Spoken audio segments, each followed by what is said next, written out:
Ever struggle to find just the right character pose for an e-learning course? Well, what if just like a drawing mannequin, you could actually bend at the joint of your illustration to get to unlimited poses? That's exactly what I'm going to show you how to do. Recently, a member reached out needing an Asian teenager punching himself in the head. Sounds really obscure, but all we did was start with this angry pose, bend at the joint, and boom, we had it. I'm going to show you how to do that in 4 simple steps. Let's do it. Now I'm not an illustrator, but I can edit existing graphics, so I'll try to find something close to what I need. In the eLearning art library, first I'll look for an Asian teenage boy in our youth collection, then I'll look for a pose that's as close as possible to the punching pose. This angry pose looks really close with the facial expression and body language, so I'll download it as an SVG. So I've got this SVG open in PowerPoint now, but you can use any graphics editing program. If you want the source files to this tutorial, I'll link to those in the show notes so you can follow along, and please take a second to like this video, it means a lot to me. So the first thing I suggest doing is to open up the selection pane. So from the Home tab, you can go to Select, Selection pane, and that's going to allow you to see all the different elements. And right now it's just a character and a text box that's hidden. But you'll see the way you unlock the power of these SVGs is if you right-click and ungroup them. So I right-click, Group, Ungroup, and then say Yes. Now it's breaking it apart into all its various parts, right? Every single shape that is part of that.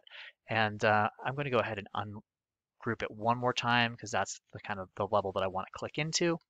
And now I can edit and move things. So now one thing to note is these files are set up for this. So underneath skin is an arm, right?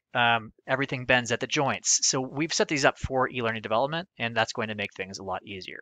So if I'm going to rotate this, I'm going to grab, because there's the hand is also separate from the arm, and the shirt should be moving with the arm. I'm going to grab all of these by selecting them, and I'm going to do a Control G to group, or you can also right click and go back to group.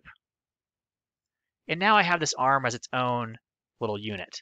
I need to do the same thing. I need to grab both the clothes and the skin. So I'm going to select that by dragging over it. I'm going to do a Control G.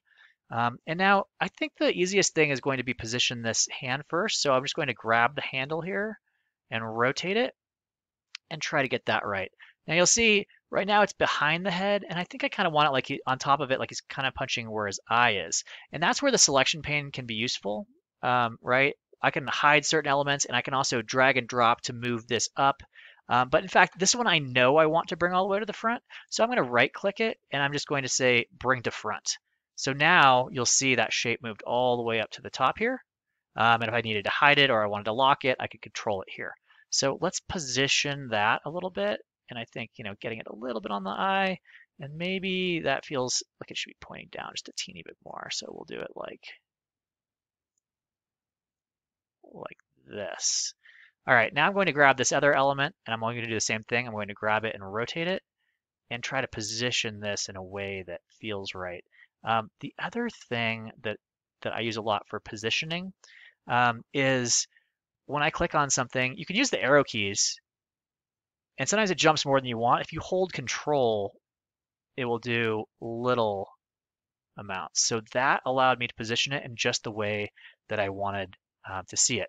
So now I have it here in PowerPoint, but I might be working in a program like Storyline or Rise or Captivate or some other program, and I want to save this out as its own image.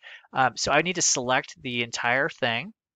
And usually I'll group this first. So I'll do a Control G, or again, I can do a right click, but this time I'll do the shortcut, Control G.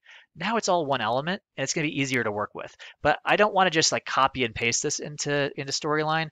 I want to right click, and I want to say Save as Picture. And you'll see I can do that here, and the PNG will maintain the transparency, so you can drop it onto whatever scene that you want. Or you can also save it as an SVG as well, and it'll stay vector. And depending on what you're doing and what program you're putting it in, you might want it as a PNG where it's just a flat image, or you might want it as an SVG where it's still editable. And then I would also recommend saving this PowerPoint along where your project is that you're working on, so that if you need to go back and make any edits, you can do that. Bending at the joints is a simple hack to create endless new poses. But what if you get stuck needing to recolor outfits, or change expressions, or add or remove PPE, or some other image that's unique to your program? Sign up for my free mini course to build the skills you need to get unstuck with these e-learning design challenges and more. You'll also get the source file so you can follow along. And don't forget to like and subscribe to get more content like this.